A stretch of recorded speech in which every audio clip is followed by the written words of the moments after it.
Alright, what's up YouTube? Right now I'm going to do that Q&A video that I made a post on Instagram about the other day. So I managed to get over 800 comments in a few days, which was like, it was like mind-boggling for me. I did not see that coming at all. So I picked a few questions that I liked, and I'm going to do my best to knock them out.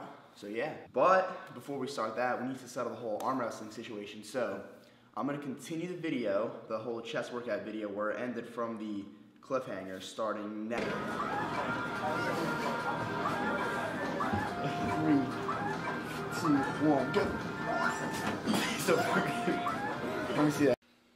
So as you see, we didn't actually end up going against each other right there. It was basically a setup cliffhanger because while me and him were eating at Denny's, we were contemplating how should I end this video, and all of a sudden the idea hit me that, wow, we should just literally pretend like we're about to arm wrestle, and then the video just cuts, it's a cliffhanger, oh my god, like what's gonna happen, who won, right? So we ended up doing that, so we didn't actually go then, but here's us actually going for real. This straight, our things here have to be flat backed, lined up, and James, you say ready, set, go. Ready, set, go. Are you putting pressure? I'm so scared. Fuck. You're putting pressure? I'm confused. Yeah. This is, I don't. Say ready, set, go. Okay, ready, set, go. Come on, you can do it. There you go. So we're not actually going to have an all-out arm wrestling showdown video like I said in one of my last videos, because when I got the idea to do a video like that, we all decided to just arm wrestle each other everywhere, in the gym, at school, just pretty much everywhere, right? And we ended up hurting our elbows and our wrists. So if we were to actually go all out in a tournament, it would be entertaining for you guys, but we'd all be out of the gym for like 3 months. So we decided that wasn't really a good idea. But I have a few clips of me going against Dylan, like in school, in the gym, and like basically spontaneous impromptu situations. So here you go. Oh, no. We have to start like this. Gentlemen, stop holding hands and get busy, please. All right, we'll, you have a lot to do. All right. Test your man. Ready, set, go.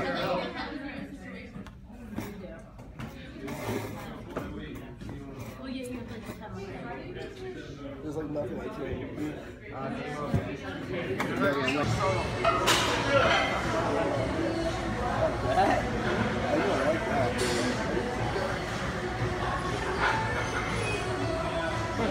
I don't think good thing is side to side with the bench. Yeah.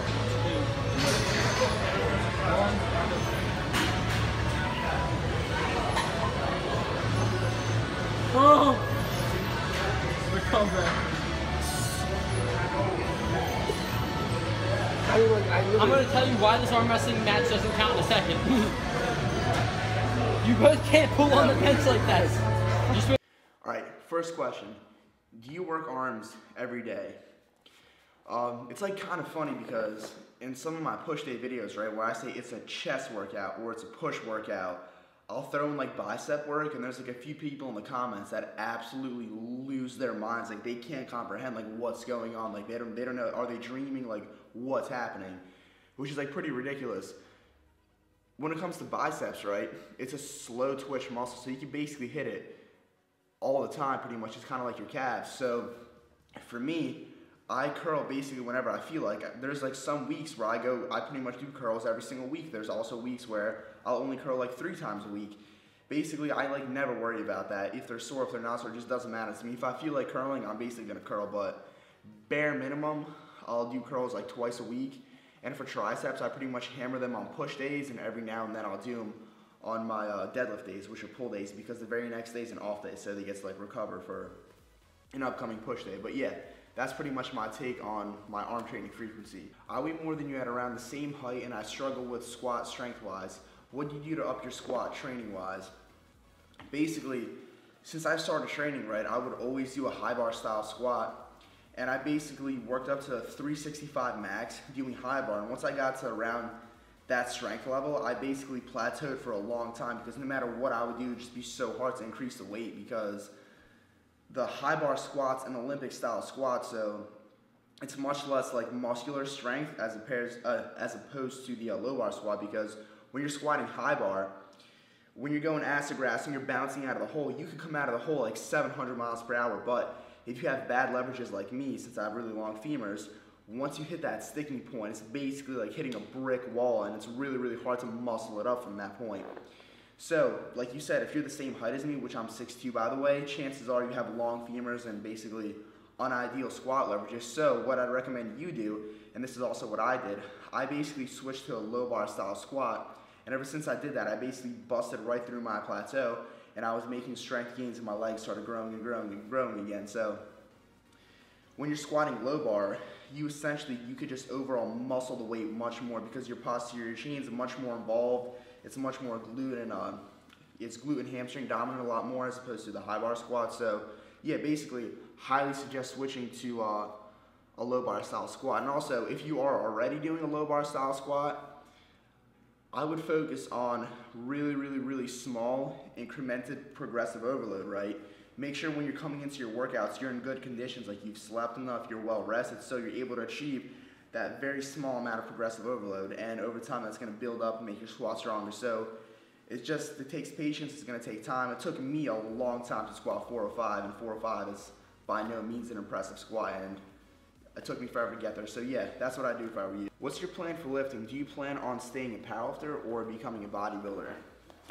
Now, I don't really like this kind of question because a lot of people like to oversimplify things and see things in black and white. So you're basically either a powerlifter or you're a bodybuilder, which it doesn't work like that. It's not black and white. So what this person probably means when they say bodybuilder is someone that comes into the gym just to get a pump, just does extremely high volume, is not concerned about strength, basically that, right? And when they think powerlifter, they're probably thinking about someone that comes in, does like 20 sets of one on the deadlift, and literally 10 minutes break in between and then goes home afterwards. It's not like that. Basically what I'm doing is I'm using powerlifting style training to get my strength up so I can move more weight for my volume work in the future, hence giving me the most amount of gains in the long run. So what I mean by training powerlifter style is I'm using the most efficient, most optimal form that I could use for my three main lifts, the squat, the bench, the deadlift, and I'm trying to progressively overload on them, so over time slowly increasing the weight, because if you're natural, right, and you just stick to extremely high volume training, just all bodybuilding, right, not concerned about your strength, you are going to make good gains for a decent amount of time. So you're going to go like this, like on the graph wise, like linearly, you're going to make gains like this, but then after a while, you're just going to plateau hard, because if you're natural, you can only achieve so many gains using metabolic fatigue after a while. So you're basically going to plateau, stagnate hard. So you probably know people like this that have been training bodybuilding style that look the same all the time. That's why what I'm doing is I'm incorporating strength training. So if my 1 rep max goes up in a lift, my volume work also goes up in the lift. So over a long period of time, I'm essentially moving more volume, more weight for more volume, and that's going to give me more gains. So this ensures that I'm going to make gains for a good amount of time and basically milk as many gains as I can get. But after I'm done my main lifts, like I'm completely done, I gave it my all, I hit progressive overload. When I go into like my bodybuilding style training for the day, I'm treating it like a bodybuilder. What I'm doing drop sets, sometimes I do supersets, just really getting the squeeze, the pump. I still do all that, so I'm basically getting the best of both worlds. Incline bench or flat bench for developing the chest. Now, if you had to pick one, which you wouldn't because that doesn't make sense, why wouldn't you do both of them? But if you hypothetically had to only pick one degree of benching, I would suggest doing an incline bench, because when you're doing an incline bench, you're still hitting all the fibers in the chest, but you're putting slightly more emphasis on the upper chest, and having a more developed upper chest, or just developed in general upper chest, is going to give your upper body and your chest just a really nice, overall more aesthetic look than if you didn't have a developed upper chest. But I would still stick to flat benching, because on the flat bench, you're a lot more stronger and powerful as opposed to the incline bench, so you're going to be able to move a heavier load, and it's going to be easier for you to achieve progressive overload. So I'd still do your flat bench, but I'd also incorporate incline work, without a doubt, especially incline dumbbells. That stuff, that really hits your chest good. But for me, what I'm doing right now is I've personally plateaued really hard on the flat bench. So what I'm doing to fix that is all my bench work that I'm doing right now, I'm doing it on the incline bench, unless it's pause benching. I'll still do pause benching on the flat bench to keep my motor pathways for the flat bench. But yeah, basically all my bench work right now, I'm doing on the incline bench because I want to develop my upper chest more, and because I plateaued on the flat bench, so I want to get stronger in a different style of benching. So when I do go back to pretty much all main flat benching in the future, I'm going to be stronger there. So I'm using it right now to bust through a plateau and just get an overall much more developed chest. And also incline benching really hits your front delt a lot more, so I'm noticing a little bit more development on that. And also doing incline also requires a greater range of contraction of the pec major, and basically using the same weight, like if you were to do incline and flat with the same weight, you're getting overall more muscle activation doing the incline because you have a greater range of contraction and you're gonna get more muscle growth stimulation and hypertrophy. What's your take on squat depth? Now, it's pretty simple. If you're squatting above 90 degrees, you're getting less muscle mass activation and you're causing more stress and damage to your knee joints. So why would you squat above parallel? It doesn't make any sense. Like I come into the gym sometimes, it's the funniest thing ever. People will like put like 4 or 5 on the squat rack, right? They'll unrack it and they'll literally go down like this. That's all they're doing, and you're not hitting anything. It's just ridiculous. Shear force on the knee is highest at 60 degrees of knee flexion, and when you're at 90 degrees of knee flexion, that's when stress is the highest on your PCL. Now, if you go slightly below 90, like you're supposed to in a legitimate powerlifting federation, when the crease of your hip goes below the knee, when you're doing that, that's actually slightly below parallel, and that basically, you're not getting any PCL issues from that. But also, another benefit, the lower you go below that, like when you go into an ATG style squat, you're getting more knee stability from actually going that extra lowness, and you're getting overall greater glute activation. So there's no reason to not be squatting at least to parallel, preferably below. So a lot of people like to make the excuse, oh, my body physically doesn't work like that, I don't have the mobility for it, so therefore I'm going to squat like this. No, that's not what you're supposed to be doing. If you're that person, you need to cut the squats very temporarily, fix your mobility ASAP, figure out what your issue is specifically, clean it up, and actually start doing full squats going all the way down.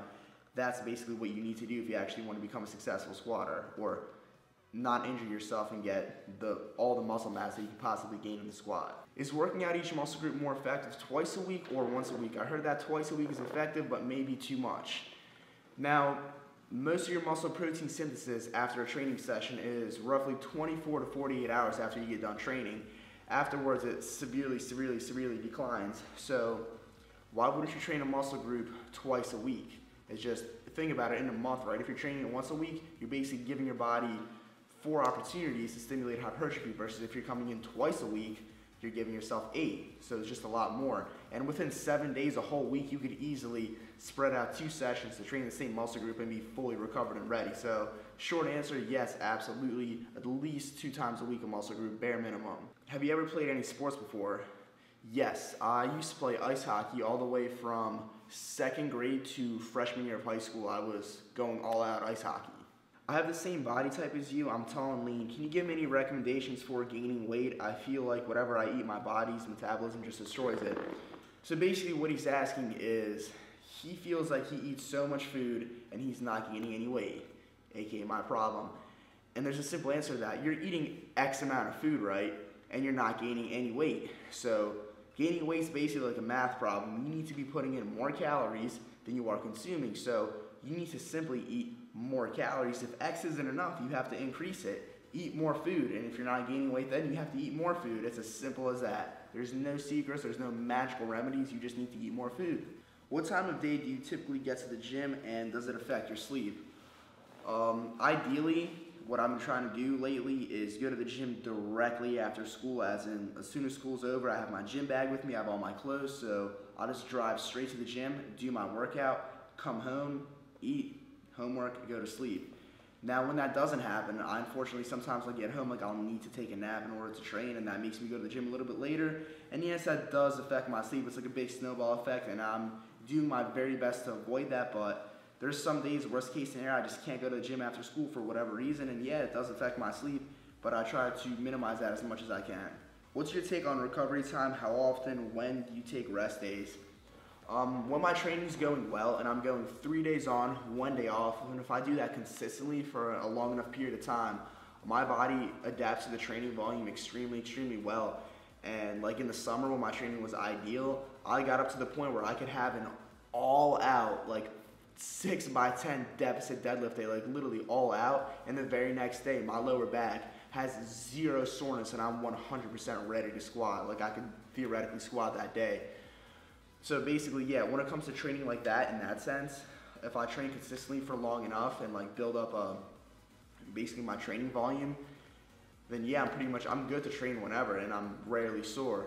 But in terms of how like rest times that I take in between my actual sets when I'm at the gym, when I'm doing my powerlifting movements, I'll take as much rest as I feel like I need, because for each set that I'm doing, it's pretty much a weight that's extremely, extremely difficult to me, and I need to be as well rested as I can to be able to finish the set. So when it comes to rest time in the gym, I'll rest as long as I feel like I need to, but when I'm doing like accessories, bodybuilding work, I'll typically speed that up. Are you considering a powerlifting meet? Sometime soon, maybe down the long run, I'll probably do a meet. I don't have any specific plans to it. I'm not gonna like stop my life and revolve it around a meet, but doing a meet would be something fun. That would be a cool YouTube video to do. It would be something exciting, something new for me. So yeah, maybe sometime soon down the long run, I'll probably do a meet. If you can make your perfect cheat meal, what would it be? Now, my whole life is basically a cheat meal. I'll eat whatever I want, whenever I want to eat it, as much of it as I possibly can. So there's never times where I really want to, there's never really times where I crave to eat a food, but not allow myself to eat it. I'll eat whatever I want, whenever I want. So basically cheat meals all the time. What are your tips for getting in more calories? What are your favorite bulking foods? Keep up the good work, my dude. Thank you. In terms of bulking foods, basically foods that are extremely calorically dense, preferably taste good, and have lots of fat. So I used to do this a while ago. I still occasionally do it. I'll get the most high-calorie bagels that I could find in like a local supermarket. I'll put Biscoff cookie spread on them, which is also really calorie dense. There's lots of sugar and fat, and I'll pound down as much as I can of those a day. What other calorie foods? Pasta with like fattening sauce that has a lot of calories in it. Recently I've been doing like hoagies and stuff, so I'll just take hoagies and I'll just like slap a bunch of stuff on it and a bunch of mayonnaise, a bunch of sauces, everything. So yeah, basically just find foods that are really calorically dense that you enjoy eating and won't really get that sick of. That's pretty much the best approach that I can give for bulking. Do you wish you were shorter so you would look thicker and not as skinny? Yeah, sometimes I do feel like that because it's kind of annoying because I'm 6'2", I have extremely long arms, long limbs, and I've spent like 3 to 4 years like trying to gain so much muscle mass, and I do have a decent amount of muscle mass, but it barely shows at all just due to how big my frame is. So the advantage to being shorter is you'll thicken out a lot easier, right? You could basically be training for a year and boom, you already look thick and big. But if you're taller, and especially if you're young and lean, and you could have a good amount of muscle mass, but I'm sorry guys, it's not gonna show. Look at me, it doesn't really show unless I'm like really good lighting with a pump and taking a great picture. Then you can kind of see it. So for people that are taller, it's gonna take more time to actually look thick, but in the long run, you're gonna be holding overall more muscle mass. So the bigger your frame is, the more capacity you have to have more muscle mass. So if you're tall, like I said, it's just gonna take longer time, and in the long run, it's gonna pay off. So I just gotta suck it up right now. What were your numbers when you first started lifting? I remember the very first time I signed up for a gym membership. I remember it was Retro Fitness, and it was a Wednesday. And the first thing that I did is I went to the bench press, because I remember reading online, oh, bench press gets your chest huge, bench press is the best chest exercise, crazy muscle builder, max everything, right? So I come in and I maxed out around, I think it was 85 pounds. I tried putting a 25 on each side, which was 95 pounds, and I failed that. And I had a leg workout that day that I also signed up, and I was squatting like, I think 65 pounds for like sets of 10. Yeah, it was like sets of 10. It was extremely hard. And I never like really deadlifted until like, I'd say like a year or two into training. But my theoretical deadlift max would probably be like 135-ish, not really much more than that. How long did you run Jason Waha's 5x5? So I'm gonna take this time to kind of thoroughly in-depth talk about that. My first year of training, like the very first time I signed up for the gym, when I got my membership, I was so passionate. I went all out. Like all my effort was towards the gym, but I was a bro. I was basically retarded. I had no clue what I was doing. And unfortunately, like some people when they get into training, they just so happen to luckily accidentally be doing most of the things right. I was doing none of the things right.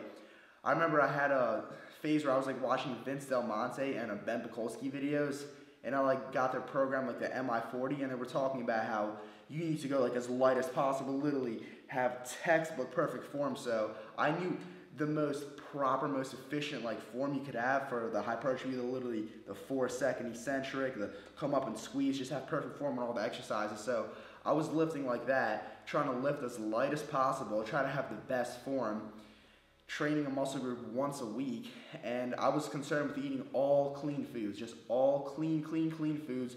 I was absolutely terrified of sugar and like fast food and things like that. And yeah, I did make gains. Pretty much anyone's gonna make gains when they first start lifting, because due to noob gains, you could pick up your backpack over your head 10 times, you're gonna make gains if you're an absolute beginner. That's just the way it is. But yeah, so basically my first year of training, I did make a decent amount of progress. Like I looked better, like you could see like a little bit more shape, a little bit more muscle, but I could have gained so much more muscle mass if I actually knew what I was doing.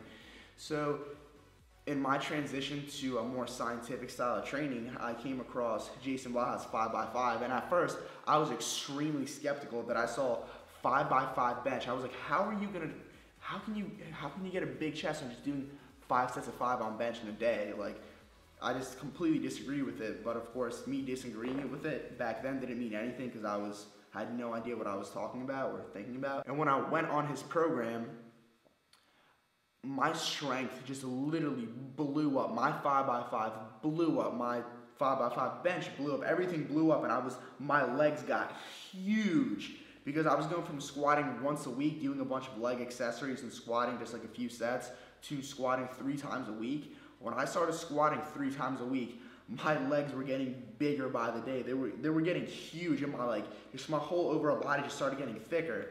And then a few months into the Jason Blaha program, I realized, wow, I should probably be eating extremely calorically dense foods. So then I kind of dropped the clean foods and transitioned into more calorically dense fattening foods. And when I started doing that, I blew up even more.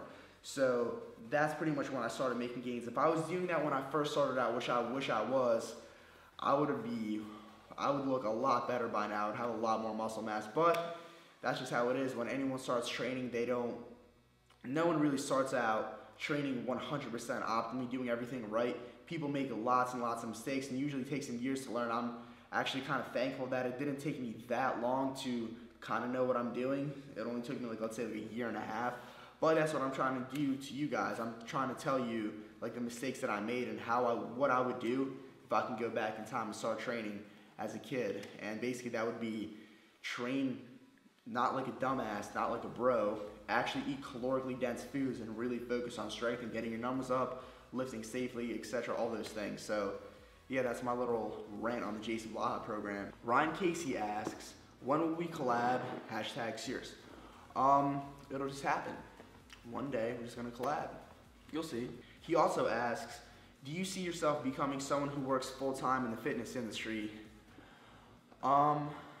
Definitely in the long run, I do want to be working in the fitness industry, but I want to be doing it on my terms. So as of now, I would possibly accept sponsorships from, let's say, a supplement company or a little supplement company, a little clothing brand, but I'm just going to use those as tools to currently promote myself and become overall more well-known, to the point where in the long run, I'll have my own brand, my own company that I'm going to be running on my terms.